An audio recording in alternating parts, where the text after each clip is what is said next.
terletak di distrik industri yang ramai di kota Manaus, yang terkenal dengan deretan rumah-rumah dan gudang berbagai macam. Proyek ini bukan sekadar ruang kantor arkeologi yang dikombinasikan dengan area rekreasi, melainkan juga sebuah manifesto tentang pentingnya koneksi yang lebih dekat antara kehidupan perkotaan dan alam.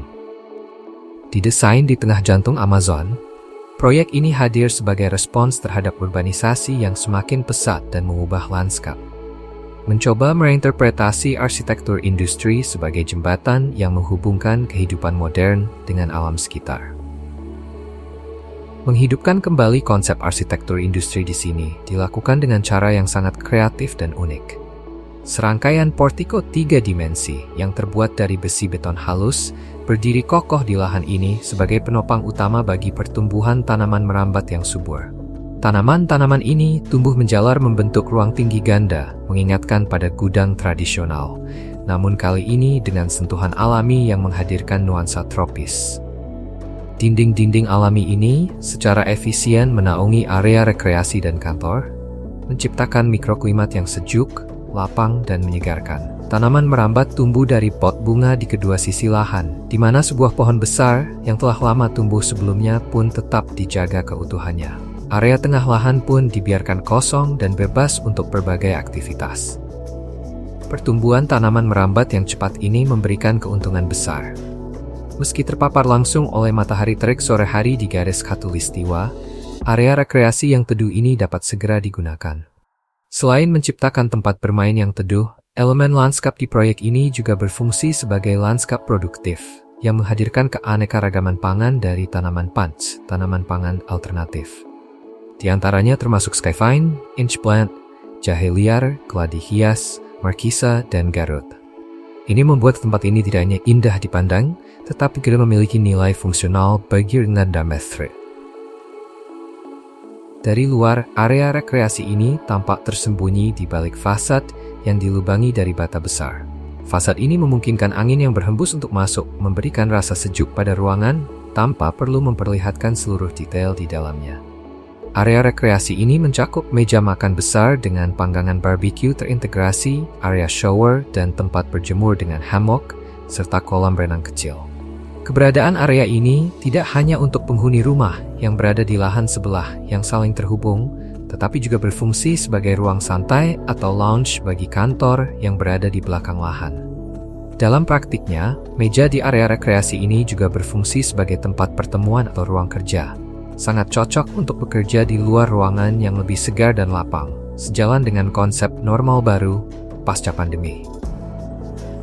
Di bagian belakang lahan, kantor arkeologi menempati ruang utama dengan meja kerja dan meja pertemuan. Sementara dinding bata kokoh yang berkelok-kelok mengatur tata letak taman dan ruang teknis seperti kamar mandi, pantry, serta area penyimpanan di kedua sisi lahan.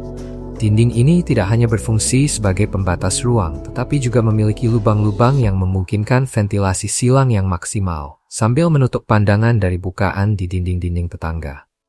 Dengan ketinggian ganda di sebagian area kantor, ruangan terasa lebih luas, cerah, dan lapang, meskipun hanya memiliki lebar sedikit lebih dari 5 meter.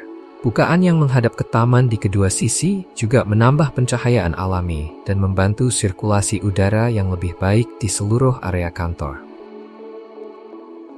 Sebagai tambahan dari aspek keberlanjutan teknologi rendah low-tech, atap area lounge ini dirancang dengan tampilan yang tampak seolah melayang di antara portiko tanaman merambat yang rimbun.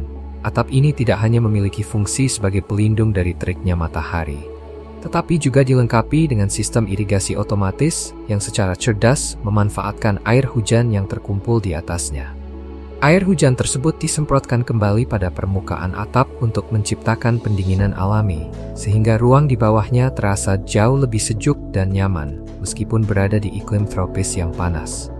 Uniknya, atap ini didesain tanpa menggunakan talang, sehingga air yang terkumpul mengalir bebas dan jatuh langsung ke bed tanaman di sisi-sisi bangunan.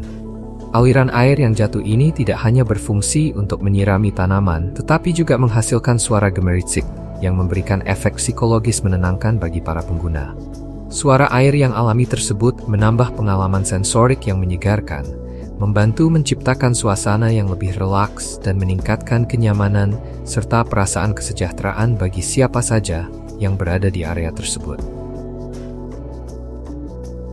Secara keseluruhan, reinterpretasi tipologi yang diusulkan untuk proyek ini tidak hanya menciptakan ruang yang fleksibel dan bebas, tetapi juga memungkinkan interaksi yang intens dengan lingkungan tropis yang penuh sensasi. Proyek ini menawarkan cara baru untuk berhubungan dengan Amazon di lingkungan perkotaan. Tema ini semakin relevan di era di mana populasi yang tinggal di Amazon sebagian besar beralih dari pedesaan ke perkotaan, sehingga kebutuhan untuk menciptakan ruang-ruang yang bisa menghadirkan nuansa alami dalam kehidupan sehari-hari di kota-kota menjadi sangat penting. Terima kasih sudah menyaksikan video ini. Semoga desain dan konsep yang kami bagikan kali ini bisa menginspirasi Anda dalam menciptakan ruang yang harmonis antara fungsi dan estetika, sekaligus mendukung keberlanjutan lingkungan.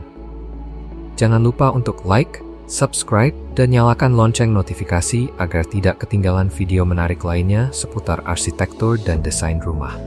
Jika Anda punya ide atau pertanyaan, silakan tinggalkan di kolom komentar di bawah. Sampai jumpa di video berikutnya, dan teruslah berkreasi untuk mewujudkan impian Anda.